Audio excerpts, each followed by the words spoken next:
Much for joining us. This is Sidebar. We hope that the regulars are always here, and we hope that there are new people here because the regulars told you about it. Sidebartv.com. That's where you need to go, or tell people so that you can find a platform that you can watch us on every Saturday. We start at around 9:30. We go for maybe an hour, sometimes a little bit longer, but we talk about things that have been going on during the week. But before we start, Nico, you were out of town. I was.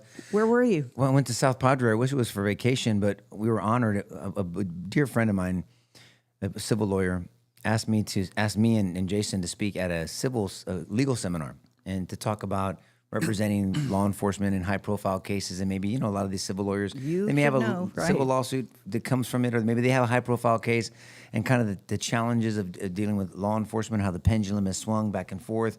And just, trial tactics, criminal defense lawyers are a different animal than civil lawyers. And so it's just a different approach. You don't have as much discovery. You're kind of like a gunslinger. So it was just neat. We were well received. It was very gracious. The host was amazing. The people there were great. It was a quick trip. We drove down there and, when Thursday night? Yeah, Thursday. Drove back Friday. In the morning. It was just a really quick turnaround. It was a hell of a long trip for a turnaround, but it was great. It was wonderful. Loved to make contact with a lot of our colleagues on the civil side, and it was nice. It was last time I went to South Padre, I took my dad, and my dad's 97. It might have been last year that I took him, and the one thing that he said about South Padre that he couldn't get over, he's like, too many butts. And I said, what do you mean? Because everybody at South Padre wears that little string in the back, for their bikini bottom. Oh, really? That's what I was going to ask you. Well, hey, it keeps your pop going, man. Let him. He didn't like it. He said there was too much cellulite. Well, at least he knows the difference. If he needs you would think if you're 97 that you wouldn't be as choosy. If he needs dental floss, he knows where to go. I know. It was ugly. It probably was pretty ugly. Because people don't have any shame anymore, do they? I don't know. Come on. Congress, what do you think? What do you think? I don't know. I don't think they do, because when I go to HEB, even if they're not wearing a thong, they're wearing PJs and slippers when they go to HEB, and I'm like, man, what happened to this on world? Fire this morning, man. No, I know, but it makes you think about everything in the world, and then people complaining about gas prices and complaining that our president is in China trying to make things happen, and you think, wait a second, you're wearing Hello Kitty pajamas at HEB and you're complaining about the world. It just kind of puts everything into perspective. Maybe I'm just jealous because, no, I'm not. I'm not jealous. I would never wear pajamas to HEB or anywhere else except for my bed. Okay. Is everybody here? Is everybody ready to talk about what's going on? I'm finished bitching for the day. Yeah, no, keep going. Okay, everybody, we count on you. All of you that are out there, we count on you to tell everybody else about this show. And that means telling them that they can go to YouTube, that they can go to X, they can go to Facebook, and definitely go to sidebartv.com.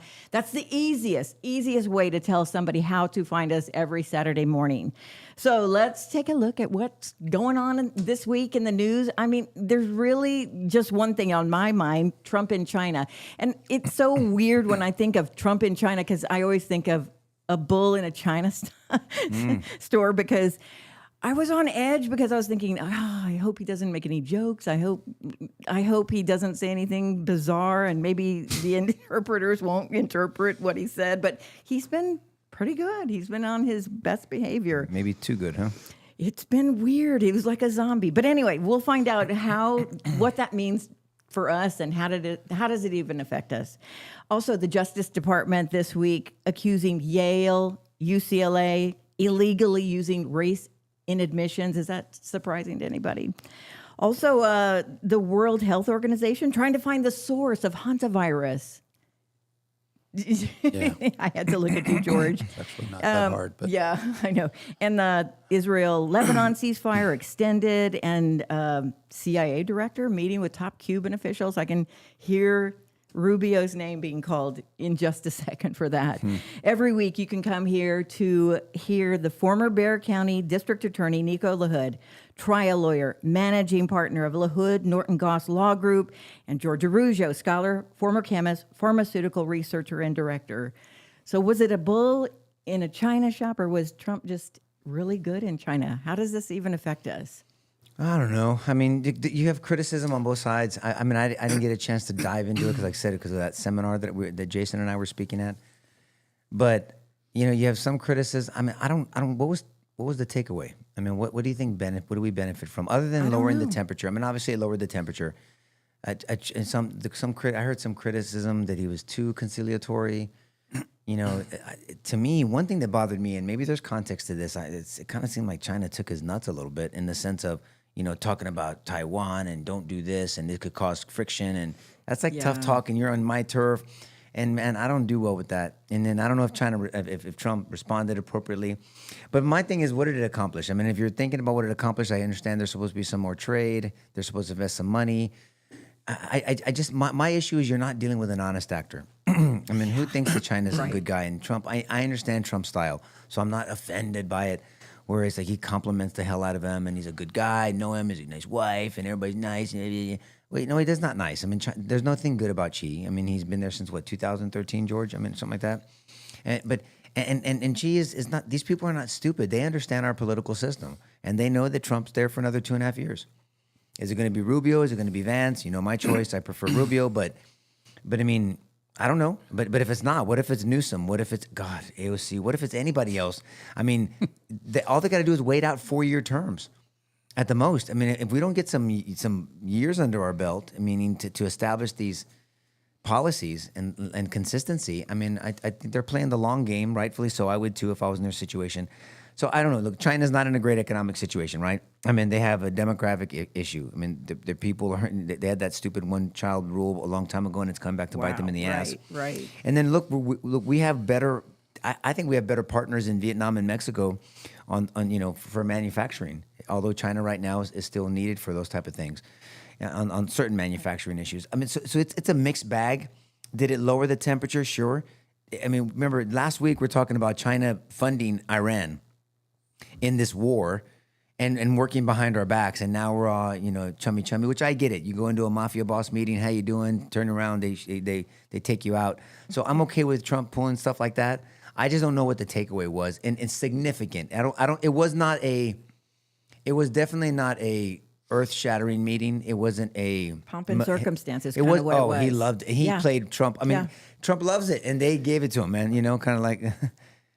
I don't know. I'll save my comment. I was going to say something stupid, but I don't know. I mean, George, what are your thoughts? We could have seen the tickets at Majestic. What are my thoughts? Well, you're right. He's been there since 2013, maybe November of 2012. But your point's valid. I think we know what we're dealing with. He's not a well man, Xi Jinping. He had a stroke 2 years ago. They have these yearly meetings. They're called plenums in China. I went back and just looked at the history of these meetings with Xi Jinping and what's happened. It's amazing how much the American How media... old is he, George? Xi? He's not a young man, for sure. But he's not as old as Trump, though. No, he's not as old as Trump. But they're both elderly. I mean, they're not exactly spring chickens. But what I've noticed is that, and this is what's frustrating, I mean, Trump so much looks in the wrong direction concerning Iran, and the sky's falling, and America's losing, and so forth, and Iran's holding its own, and so forth. I mean, all we get is a negative spin on Iran. There's a lot of negative news coming out of China. There's very little that's communicated here in the American media. It's frustrating. And I think if we would have had a fuller backdrop of what's going on in China, Nico, I think it would have been seen as more of a win than it was. I think you're right. It wasn't some major advancement or something like that.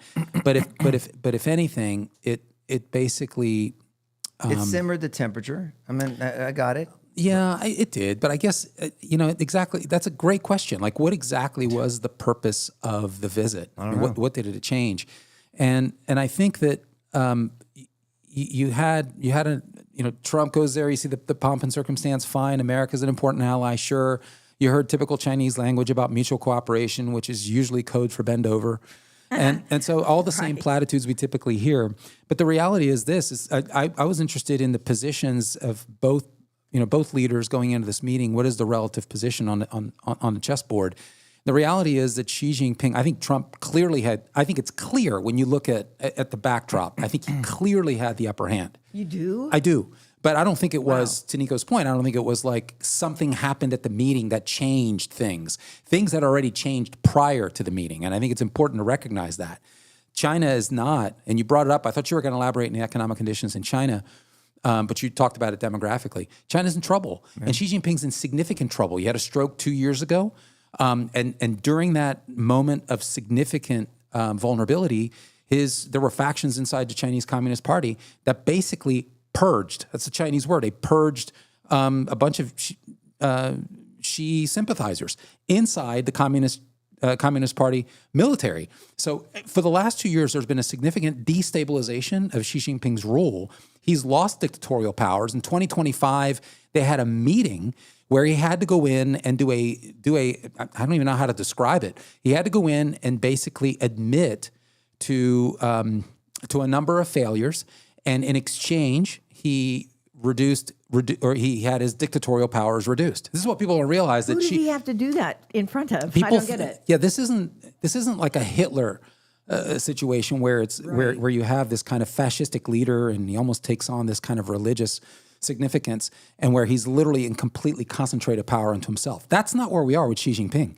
He was a lot stronger a few years ago. He's a lot less strong now. There have been a number of people that have been purged. The economy is a shit show, truly. It is a disaster. You've got high rates of youth unemployment. The tariff situation has really devastated Yeah, China, but that's been truly. alleviated for some time now. The alleviation is in serious question, I think, Nico. Just from the trade deficit. Let me look at it like this: But the trade deficit is the lowest it's been. Do you back off?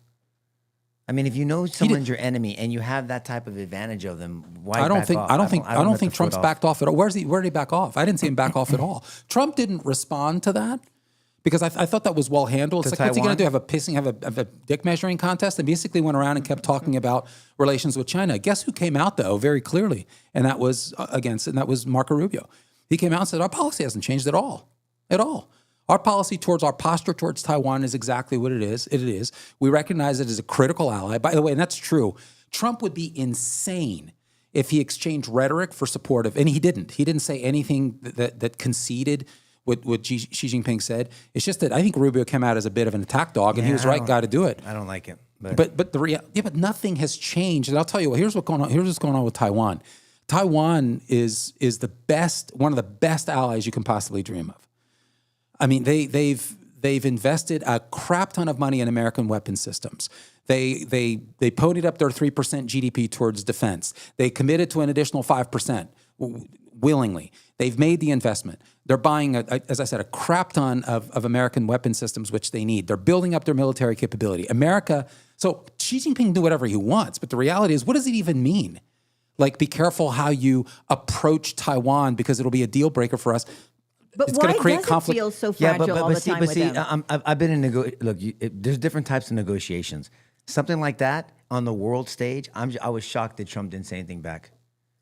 My dear friend over here, I know he likes to joke around. I'll watch myself as you watch yourself, and then let him just keep going. That's it. You got to say something. I'm telling you, people like him, people like Iran, people that are monsters and that are bullies, they only respond to strength. And China is a strategic strong because they have that treachery. You know what I mean? They're just, it's different. It's a different type of deal. Okay. But for him to call out Trump like that on his turf, and then Trump just ignores it. That's me. But I mean, it doesn't mean Trump's weak. I'm just saying it's a weak move. I honestly don't see, and this is what I don't like. I don't like the New York Times, the Washington Post coming out making it more than what it was. I don't think it was a call out at all. By the way, taking Taiwan is part of the Chinese Constitution.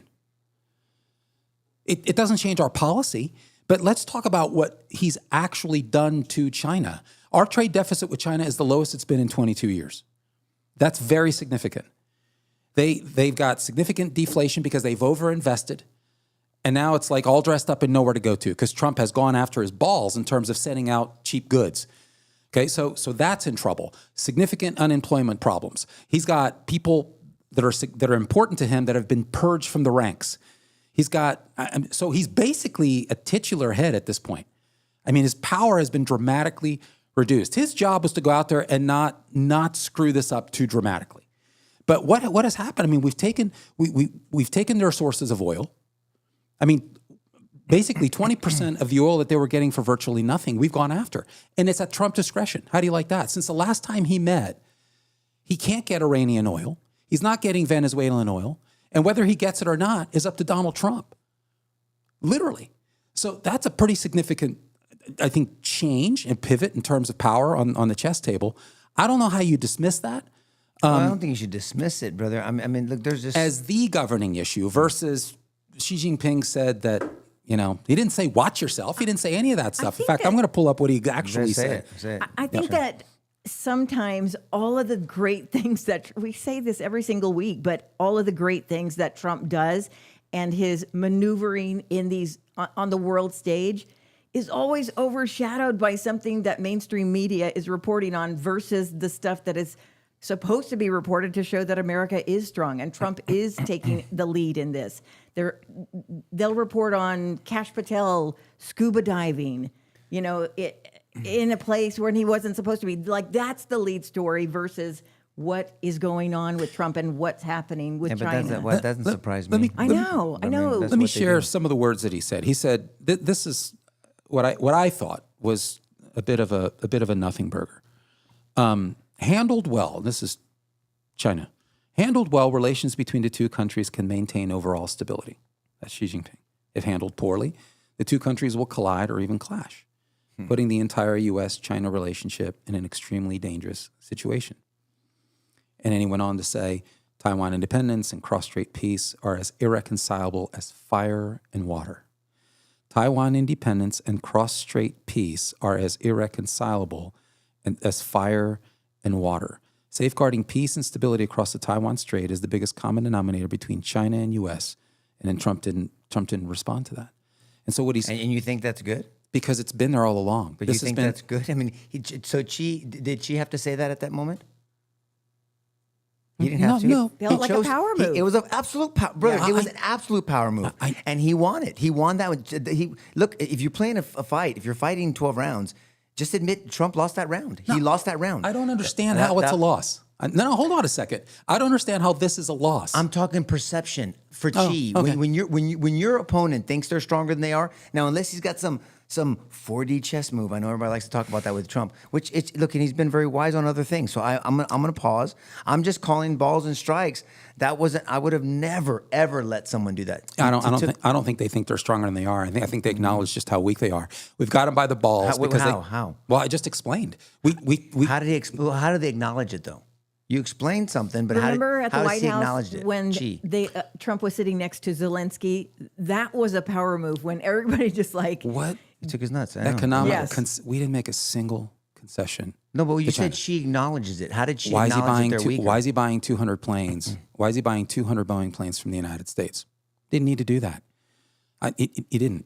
I mean, there's nothing he can do about tariffs. He's already getting his nuts taken. He's already lost 20% of his free oil. He's lost that, and it's at Trump's discretion right now. I know, and that's why you don't let Xi say something like that. So then why? Hold on. Okay. And on Taiwan, That's a big one. What's actually going on with Taiwan right now is that Taiwan and the United States have never been closer, never. And Taiwan doesn't have a choice.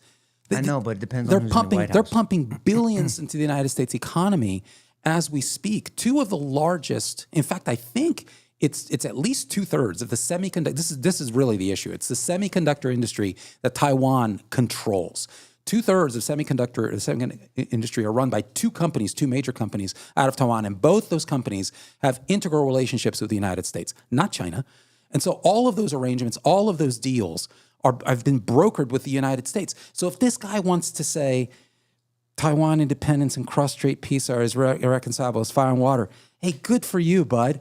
Guess who's in a relationship with Taiwan right now? And guess where all the money's going right now from Taiwan? It's going right here. And guess who's making significant investments in their defense? I would have said the United States and Taiwan relationship goes together like peanut butter and jelly. Continue. That would have been good. Which has been the long-standing I know, United and States I would have policy. said it right there. That's me. Look, did Trump address? So you think that rhetorical ad or that rhetorical absence? You think that defined everything? No, It was did I say that? Trump, though, to not say Did something. I say that? No, I took that. You took it wrong. His nuts. I'm just making. So he took his nuts on that moment. Okay, well that's a pretty definitive statement, brother. Not I mean, for the whole how do you meeting. back off I'm from just that? telling. Did he address China funding Iran in our war? Did he address that? Did he? What do you mean? That's well.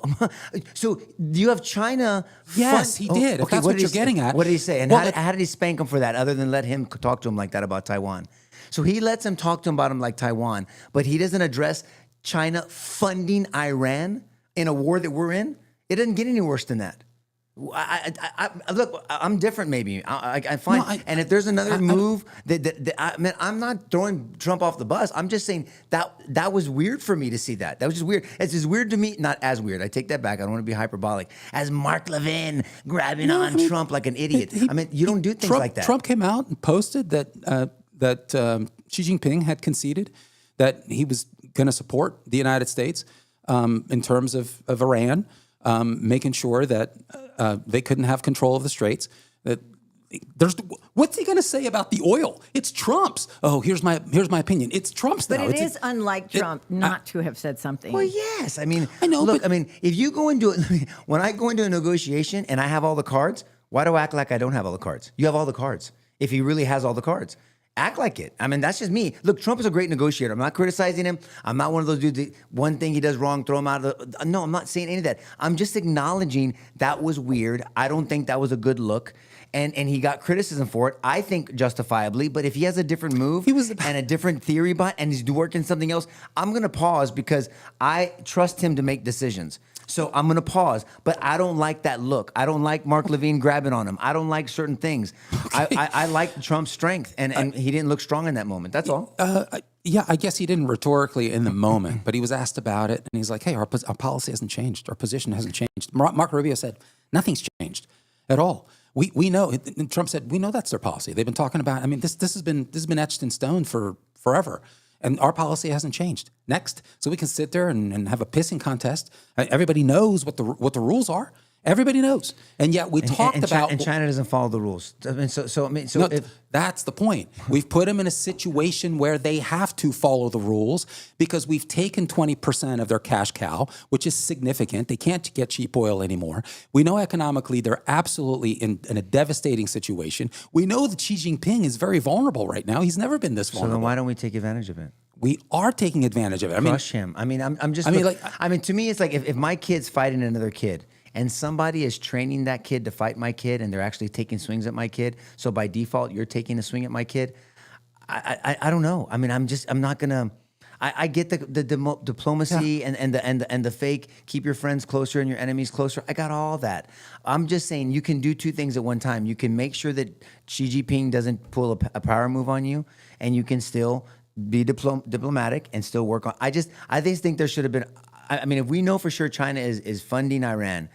I don't know. I just don't think China, there was a strong enough. The original way for funding Iran is over. We've taken that away. My concern, we've brought it up on this show before, is that they're doing a workaround as well as Russia coming in through the Caspian Way, and not coming in through waterways, but coming in over land. Who's doing that? China. Russia primarily. Russia primarily. But yeah, China's clapping all the way there. I know. So that should have been brought up.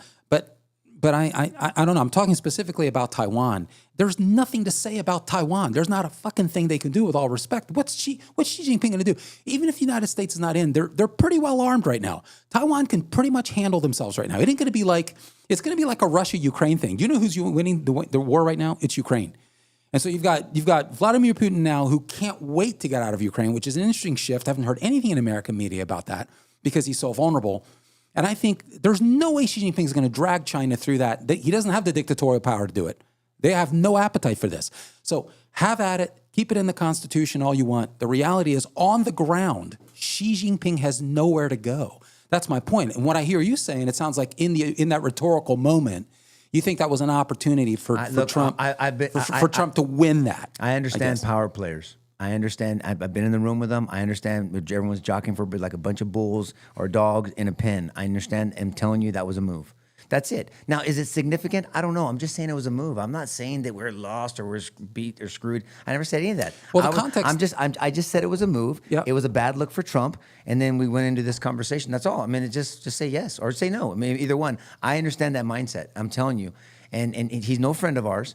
He's our enemy. China's our enemy, right? China's our enemy. Yeah, absolutely, man. Do you think Absolutely. China wants to see us destroyed or to flourish? No, they want to see us destroyed. They don't want us to flourish. They're opportunistically working with us until they can figure out a way for us to be destroyed.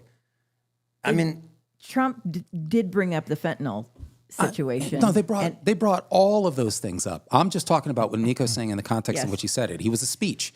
So Xi Jinping's up there and he's speechifying. What's Trump going to do? I mean, so what does this? I'm just trying to understand what does this respond how? Not in the moment. He's giving his speech. well, when he finishes. No, that's right. But I'm saying fair enough. Substantively, he might as well have responded to it because we have him by the nuts. I mean, there's just. Then act like it. That's all. That's my deal. Then act like it. Okay, so I mean, would you, because we didn't know his speech ahead of time, would you have just inserted that ad lib like he does everything else? He does everything else. He does everything else. Do his little looping or his whatever he does, his loopy loops. What do they call him when he does all his talk? Just get in there and do it. Look, I can't stand bullies, and I just call things for what they are. China's an enemy, and we can play. They're an enemy. They hate us. They want to destroy us. They want to be the superpower, and so. Us pretending, and my deal is this: if you really care about long term, unless you can guarantee that a Republican president's going to be around in 2.5 years.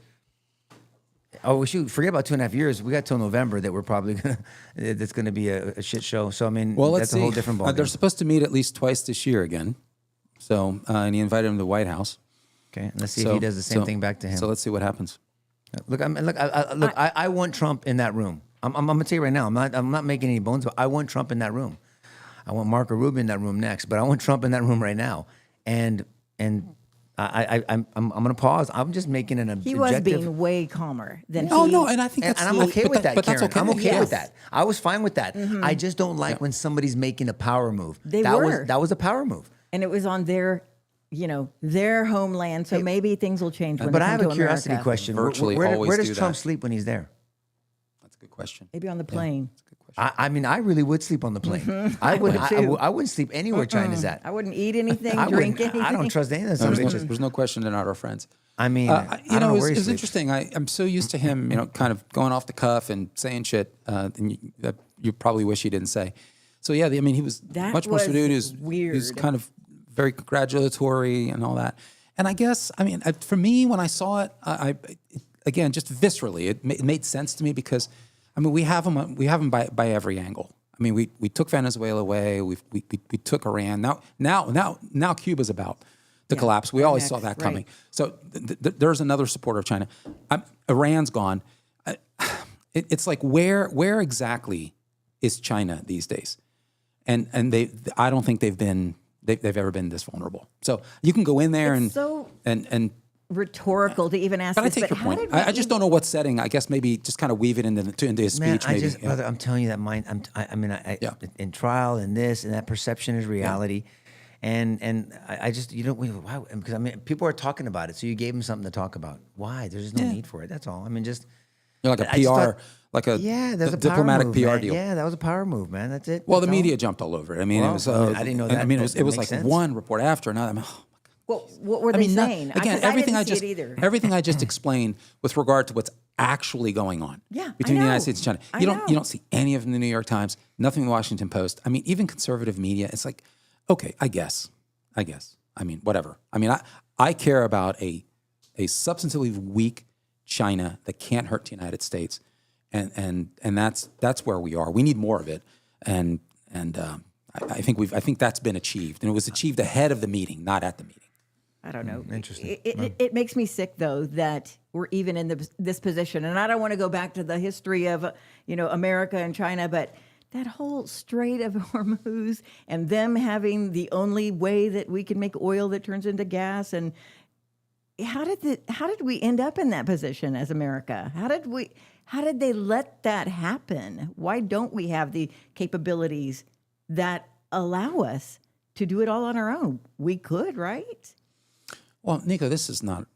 I know Oil it's situation old, is but not a new problem. This has been going on for decades. Nico always brings up the fact that Trump was on television bitching about it 30 years ago. I know, but it's 30 years ago, the same So stuff. we have we just have an endless repository of crude oil here in the United States, but the entire world has developed refining capacities for different types of oil. So But why didn't we? we could have had our own refineries are not set up to process our own oil I know, but why? right now because do you want? We can spend another hour here. Yeah. Why exactly did Clinton and H.W. Bush? I mean, it's just so systematic weakening of America. It's not directly on topic, but it's kind of collateral to it. Is why I support this Iran war, because we screwed up with North Korea. Clinton screwed up. You should have never let North Korea have a nuclear weapon. And the problem with at least North Korea has that mutual destruction mindset theory. They understand it. Iran doesn't. That ideology doesn't. And so you can never ever let Iran. And Trump has been consistent about that. So for all the conspiracy theorists wearing white hats and white T-shirts to my right, it's not because Israel is controlling Trump. It's not. This is our fight, and it should have been our fight a long time ago. I believe that. If I'm wrong, I'm happy to be wrong. But the reporters that were there at the scene were still asking questions when Trump is like, they cannot have nuclear weapons, and the reporter said, "Oh, so we can have them, but they can't? Is that right? I'm like, what? Is that really it's a done question? Deal. It's a done deal. Iran doesn't have nuclear weapons. Yeah, China does, and like, what is almost fair in a fight with Iran or China? There isn't anything fair. Nobody should want Iran to have nuclear. I'm telling you right now, nobody, not But even how can China. a reporter even ask that? Nobody should want China. They would turn on China like a scorpion. You can't have a pet scorpion. You can't have a pet rattlesnake. The ideology of Iran and that mindset and that regime is like a scorpion. You do one thing with a scorpion, you smash it. There is no negotiating with Iran. That's the point. Once they have nuclear weapons, I mean, can you imagine? They will run the world. They will truly run the world. Yeah. What's left of it? Well, I'm telling you, this is not a joke. That's why when Obama did that bullshit, that was ridiculous. And you pay them money to secretly create nuclear weapons now, not to stop them. Talk about an act of absolute cowardice and weakness. And they've proven it from day one. That's like paying somebody, Karen. If I pay someone, I tell my kid, "Hey, go. What's wrong? Billy's picking on you. Go pay Billy not to pick on you. Just not pick on you for 3 weeks." Just here, give Billy all this money. Embarrassing. So, you know what to do? Tell Billy, stop picking on me. And then you know what I want you to do? I want you to punch Billy in his nose and then stomp on his head. That's what I would tell my kid until a teacher pulls you off. And Billy and everybody watching will never pick on you again. That's the only way these people think. And that's why it's even more embarrassing that Biden stood in front of everybody and said, "Don't." Oh God, he's such a. You're like, that's stupid. Okay, Kamala Harris, don't. That agreement goes back 11 years. And what does? The Joint Comprehensive Plan of Action, the Iran nuclear deal under Obama. And from the very beginning, they started shutting out inspectors. Yes. Which is exactly what was predicted. Yes. So you had the IAEA, the International Atomic Energy Commission or whatever agency, said they won't let us in. Yeah, no kidding. That's right. I mean, from almost the very beginning. What great negotiator, George. You've negotiated a lot of deals in your career too. Just gives everything up front. Blah, here's everything up front. No conditions. No clause. And there's no teeth. So if there's a backing away, then what's your recourse? That's the point. We had no recourse. So when they told our inspectors to get the hell out, what? You got to go bomb them. That's not going to happen. I mean, it's the guy who's sending... Not under Obama. No. Suitcases of cash, more like it. Ridiculous. Totally ridiculous. There's blood. There's American blood on that deal. There is. So you said nothing's going to change, and I am pivoting to a new subject. Another thing I feel like is never going to change, maybe until the Justice Department gets in on it, is Yale, UCLA illegally using race in admissions. I mean, is that ever going to change? Really? Behind the scenes, in front of people? So we didn't. The Department of Education hasn't sued. No, they have not sued Yale, and they haven't sued UCLA. But we do have a lawsuit against Harvard, and so I that's February of this year. So I don't see how this doesn't end up there. This is the problem. This is so deeply entrenched in American academia. People don't appreciate that, and I think give the background real quick, George. I mean, maybe not everybody understands what's going on with Yale and UCLA. I mean, there was a DOJ investigation, but explain what they were investigating, what evidence they sent.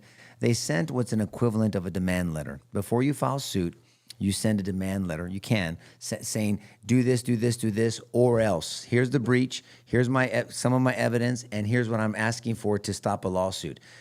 So. I mean, I guess I'm just trying to give you an analogy. How long ago was that? No, this is what we're talking about now. But this is the culmination is now we get to hear about it, or how long have they been? Yeah, they did some investigation, and George can talk about some of the stats. I mean, they showed evidence. They showed proof. I mean, the data's there of how they're showing discrimination with ethnicities. No, they actually pulled up tables, and the person who's heading this up is Assistant AG Harmeet Dhillon, I think, AG of Civil Rights, and yeah, she went after him and said, "Look, this is the problem. Here's evidence to suggest that you guys, because in the aftermath of the United States Supreme Court saying you can't have race-conscious admissions decisions." And so what they're finding is that not only have Yale and UCLA not complied with that, but they're actually found ways around it. Okay. So they're and they're doubling down on it, but calling it different things. And so Harmeet Dhillon came in and she showed the receipts, and it was pretty threatening. She didn't back off from it. And said that the Department of Justice is going to be involved in actually overseeing is a little strong, but it's not like they're going to take their word for it to make sure that they correct these issues. What is it that they're actually doing? What they're actually doing is that they're privileging Black and Hispanic students on the basis of race in their admissions procedures, and they are not admitting white and Asian students who have been shown to be at least or more qualified. And so it's anything from the MCAT scores to other admissions requirements. And it's systematic. They showed example after example after example after example.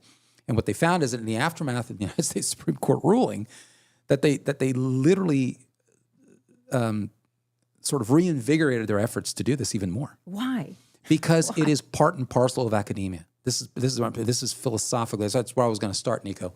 Is to say that this is philosophically what drives the American academia right now, and it's central to everything.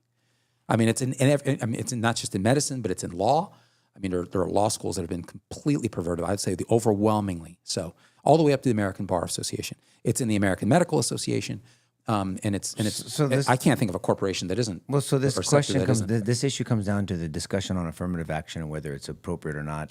And the Supreme Court case George is talking, I think it was from 2023. It was a 6-3 decision. Yep. Students for fair admissions versus Harvard. I mean, they said we're not in the same situation as we were back in the 60s. And it essentially ended affirmative action. You can't use ethnicity. They say race, but I can't use in that description because there's only one race, human race. But they can't use ethnicity for admissions if you receive federal dollars. Now, obviously, if private university may be a different analysis, but if you're receiving federal money, then you cannot do that. And so that's what it said. That's that Supreme Court case George was alluding to. And so Yale and UCLA, they showed, and the DOJ gave them their quote-unquote equivalent of a demand letter saying, hey, here's the evidence, here's what you're doing. And now UCLA and Yale said, no, we're not. I mean, so they took a defiant stance. And whether that was more of a PR trying to save face and then they're privately going to do something, but I don't know. Do they need federal dollars? Oh my goodness! Yeah, there's a lot of student loans that are federally subsidized. Yeah, but they have those they have funds and people donate a lot of money to these places. Yeah, man. They have significant endowments. Endowments, there's a word. Yeah, true enough. But to Nico's very important point is that the student loan system, student loan debt's anywhere between $2 and $2.5 trillion today, and so you're bringing people in.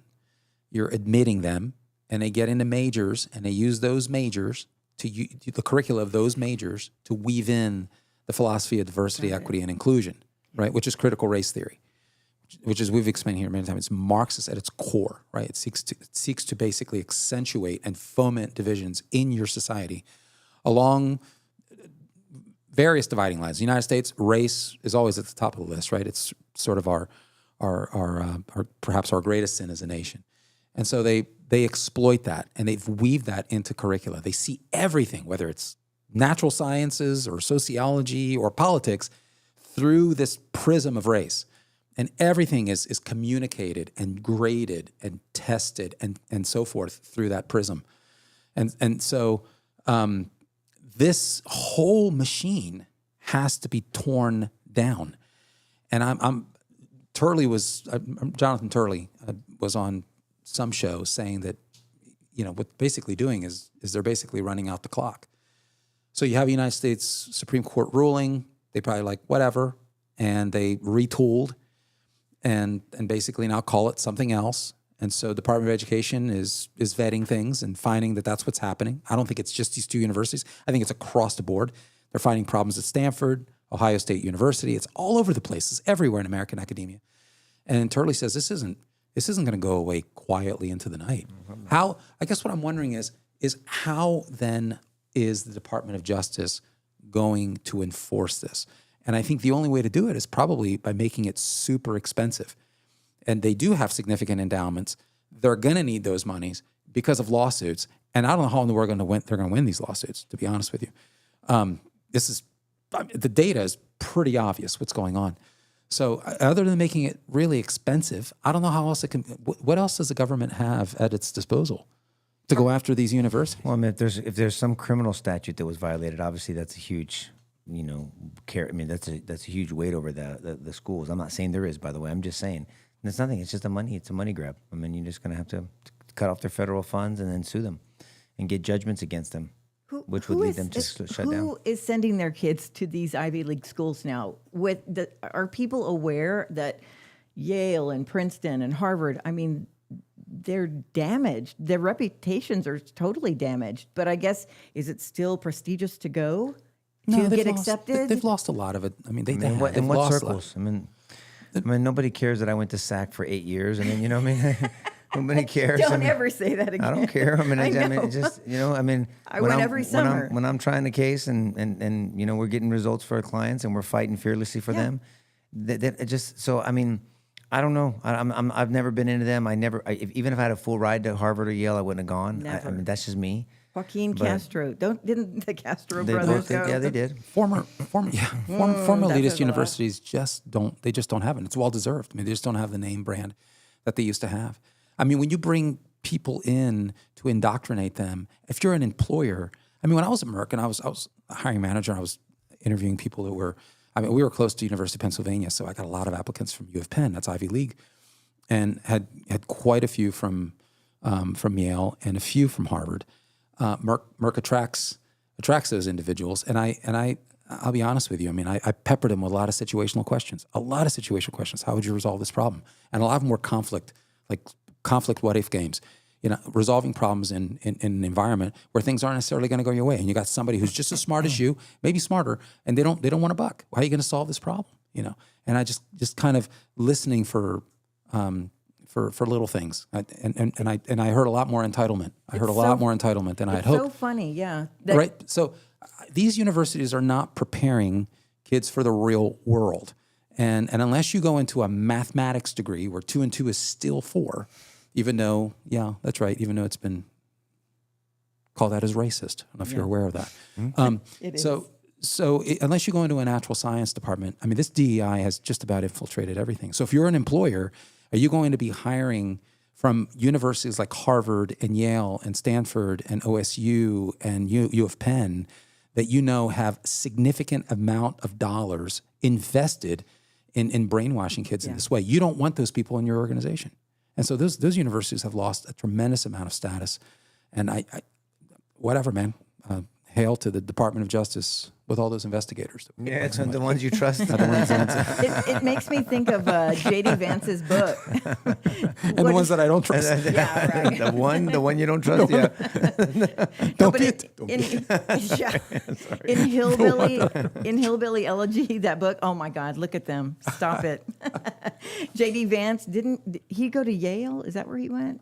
J.D. Vance? I don't know. But he said that the reason that he felt like he survived and made it and floated to the top is because of his background, not because of the school. It's because it was like he was the junkyard dog put into that situation. He's been pretty outspoken about this problem in American academia. It wasn't just Yale; it was UCLA as part of this letter. Both UCLA, I think, is probably one of the worst. We've talked in various settings. We're talking about critical race theory that UCLA they have a CRT guru over there. At least traditionally, have Cheryl. Her name is Cheryl Harris, and she had proposed suspending private property rights, and seizing land and wealth and redistributing them along racial lines. some of the early intellectual work, and that's actually been put into policy. I mean, that's come out of UCLA. Truly. I mean, so when we were seeing this stuff ending up in our government and the FBI, and in DHS training sessions where they were teaching on intersectionality and the notion that the more minority features one possesses, the greater the victimization, right? Intersectional scales. All of that stuff's coming from academia. Where do you think that's coming from? Yeah. So we've always said, you got to go there. If you want to change the American culture back to sanity and back to the principles that have founded the country, you have to get the classroom back. And this stuff's showing up at age 3 and 4 and 5 in schools. You got to go there. And if this isn't, and I wouldn't be surprised. I think Turley's right. I think, look, they know how our election system works. They're basically waiting this out. They know under Democrat administration, they're just going to double down on this again. So let's wait Trump out, which makes the midterms all that much more consequential. That's why I keep bitching about it. It's all about the midterms to me right now. That's it. I mean, it really is. Because Trump will be bootstrapped, hung-strapped, whatever you want to say it. I mean, his presidency he'll be a lame duck. Yep. I mean, it's real, man. I mean, it's real. So, I mean, I don't know. All this redistricting, I hope it works or whatever, but it doesn't mean they should stop appealing to people's hearts and minds. You have to do that. And if you don't start thinking about that, I think you're in real trouble. Well, just thank God that Kamala's doing the podcast circuit, because we have that little bit of comic relief every now and then. I didn't even see where's she doing now. She's just being herself. Yeah, but it's okay. I like it because it gives us a front row view into what America would look like. I mean, I don't want to forget November of 24 and what it is that we escaped. So let Kamala keep talking. Every time she talks, she reminds America of what it is that they actually voted against and for. That's really important. And they're doubling down. I mean, Democrats are talking openly about impeachment. Yeah. They're talking about their strategy to impeach. I mean, they're all over it. They're trying to motivate their base to come out and vote. If you vote for us, you come out. It's not going to be wasted. We're gonna impeach him. I'm telling you, it's Trump's a good motivator on both sides, and that's why I get once again, to put it all together, why I get so irritated when the right disagrees. And even though I don't like Tucker, but that was a terrible defection. Candace is obsessed, but she doesn't say everything wrong. I mean, all these things, Sean Ryan, everybody that has, Megyn Kelly, this is not, for me, it's not a good thing. I love disagreement, but it should make us stronger. And then we still say, but we're still in unity over this issue. And they're talking like not voting for the Republican or not voting for this. Well, then who are you going to vote for? Then what are you going to do? Then what do you advocate? What are you telling your quote unquote followers to do? And tell me why, how that's going to be better. I mean, because again, and I said this to a person, a dear friend of mine in my office, but the decision isn't between great and bad. It's often between bad and better. What are you going to do? This is the system we have. There's not a third option. And so that's why I say don't worry about the person, worry about the platform, the ideas that are advocated. Let's talk about these ideas. Do you like these ideas or that ideas? Crappy representative for these ideas, better representative for these bad ideas. Okay, but that's why I'm saying if we could focus on the ideals, that's where I'm at least. I mean, not everybody's there, I get it, but. I have one final question. Why was Elon Musk and little X in China? We had quite the economic force over there. We had like 17 business leaders or something like that. In China? In China, along with the entourage. With Trump's entourage? Yeah. So Musk and him are appropriately friends again? so. Trump wielded the economic carrot and stick, and all that work was done ahead of time. So I think good for him. But can I quote Delia Ramirez before we go? She's a representative Illinois Democrat. Here's what she said. The Democrat leadership needs to, quote, build up the case for impeachment so that when we are in power in January, we've created the conditions. We've done the fact checking. We've done the shadow hearings, whatever the hell that means. Everything we need to be able to impeach. So, yeah. So all of the economic wins we've had against China, may they continue because Trump desperately needs them. And man, we got to bring this Iran war to an end. Any final wrap up? I mean, today's Salo's fault. So if anybody wants to bitch at Salo because he's the one running the cameras and everything. Salo. So it's not like it's all Salo's fault. He's but it's for a good cause. I mean, his wife heads an organization that my wife's involved in called She Is, and they're having their conference today. Oh, that's good. And so they had an event last night, Friday, and then they have their event today. And so, Salo could have sent somebody else. They would have done not as good of a job. And then, but he came himself. So, that's the commitment. So we have to cut it right on time. He has a hard stop. We still have 5 minutes, but still we need to, so I just want to give everybody a heads up, 5-minute warning. Sorry. So Karen, if you want to give us some rapid fire, any questions? No rapid fire. What is going to happen? I did ask one question. What is going to happen with Cuba? Do you have any predictions on the steps that are going to be taken to Cuba? Well, they're in deep trouble economically. We obviously siphoned off their access to free oil.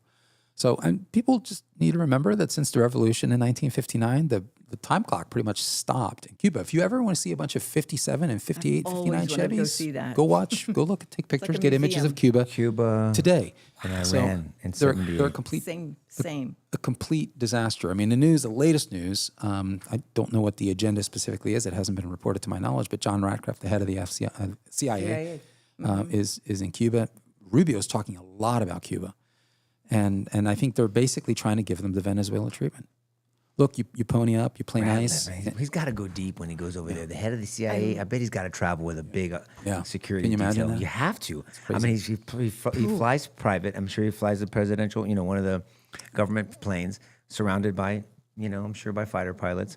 And then he's got to have an entourage down there. Nico, I'm guessing that they don't venture too far from Guantanamo Bay. I mean, that's fair enough. A United States controlled military outstation and law enforcement outpost. Okay, fair enough. So I guess I haven't read the particulars. I haven't caught up on the particulars if they've reported it. But again, these are we sort of talk casually about these things that have perplexed our leaders for decades.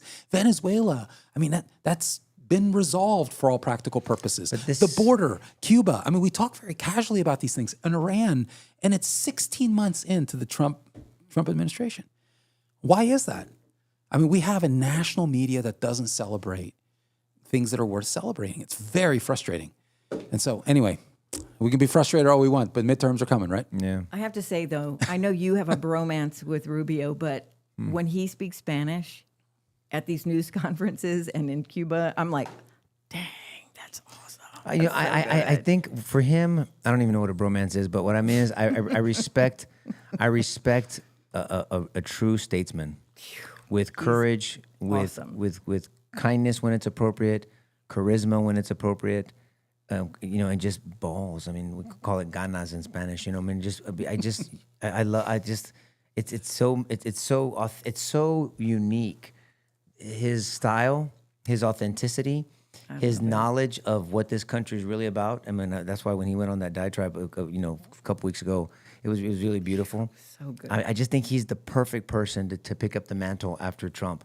And I'm just not going to say, I'm not going to stop that. I mean, again, I like Vance, but and Vance is very good. Rubio is exceptional. That's the difference. He's excellent. Vance is excellent. Rubio's exceptional. And the polls are just, I mean, Rubio's coming in at like 15 points higher than Vance. I know, but what did you think? Oh, yeah. How is it not? I mean, we've talked about how that makes sense, but I mean, we're starting to see some of the earliest polls, and it's kind of embarrassing. Earlier, was it this week when Trump had an applause? Like, who wants Rubio to run? Well, who wants Vance? He had called the Vance Rubio ticket a dream ticket, and they asked Vance about it, and Vance said, "Look, I mean," and I thought it was the right answer, and he says, "Look, I love Marco." I said, "We're dear friends." I said, "And he's an amazing Secretary of State." He goes, "But the reality is, no good leader looks out when they've got plenty to do right now." And so, I mean, I think he shifted appropriately, but man, he's going to get more and more. Yeah, he's going to get more and more. Look, I love Vance Rubio, but the other way around, Rubio Vance. So, all right, guys. Vance gets to be vice president for another. Well, that's okay. That's okay. Then he can Rubio, or maybe he can be Secretary of State and then build up his resume. No, I'm just saying for the next time. Look, I'm not taking a shot at him. I like Vance a lot. I'm just thinking strategically. First Hispanic president, hard to beat, and he happens to be a badass. I mean, it's just like a twofer. All right, guys, I'm gonna let Saulo go to this wonderful event. God bless you guys. Enjoy your weekend. Enjoy your family, and thank you for joining us. Please share this with someone you think may benefit from it. God bless you. Bye bye.